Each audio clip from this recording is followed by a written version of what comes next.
பலத்த காற்று மற்றும் மழையின் காரணமாக பூந்தமல்லி அருகே பிரபல தியேட்டரின் மேற்கூரை இடிந்து விழுந்திருக்கிறது.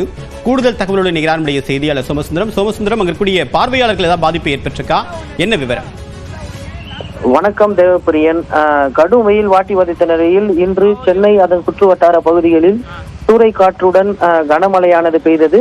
குறிப்பாக மாலையில் கனமழை சூறைக்காற்றுடன் வெளுத்து வாங்கிய நிலையில் சென்னை அடுத்த பூந்தமல்லி அருகே பிரபல திரையரங்கம் ஒன்று கனமழை காரணமாக, அதாவது பலத்த காற்றால் மேற்கூரை சேதமடைந்து இடிந்து விழுந்து இருக்கக்கூடிய காட்சி தான் தற்போது நாம் பார்த்து வருகிறோம்.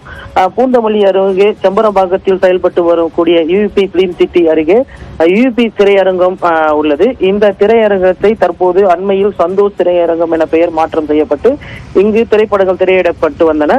இந்த நிலையில் இன்று மாலை பலத்த காற்று மற்றும் மழை காரணமாக திரையரங்கின் மேற்கூரை பகுதி முற்றிலுமாக இடிந்து விழுந்து சேதமடைந்தது.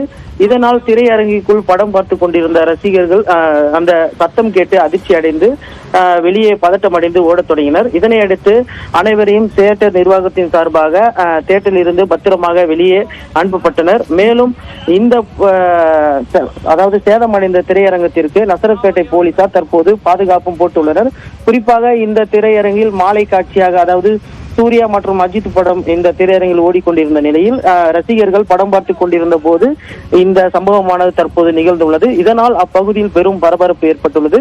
குறிப்பாக பிரபலம் திரையரங்கில் பலத்த காற்றால் இன்று இந்த திரையரங்கின் மேற்கூரை இடிந்து விழுந்த சம்பவம் அந்த பகுதியில் படம் பார்க்க வந்த ரசிகர்கள் பொதுமக்கள் மத்தியில் பெரும் பரபரப்பை ஏற்படுத்தியுள்ளது. மேலும் இந்த சம்பவத்தை முன்னிட்டு அந்த பகுதியில் போலீசார் பலத்த பாதுகாப்பு போடப்பட்டுள்ளனர். குறிப்பாக தியேட்டரை சுற்றியும் தியேட்டர் உள்ளேயும் மின் இணைப்பானது துண்டிக்கப்பட்டுள்ளது என்பது குறிப்பிடத்தக்கது. இந்த விபத்தில் தற்போது வரை யாருக்கும் எந்த ஒரு காயமும் ஏற்படவில்லை என்பதும் குறிப்பிடத்தக்கது. தேவப்பிரியன், விரிவான தகவலுக்கு நன்றி சோமசுந்தரம்.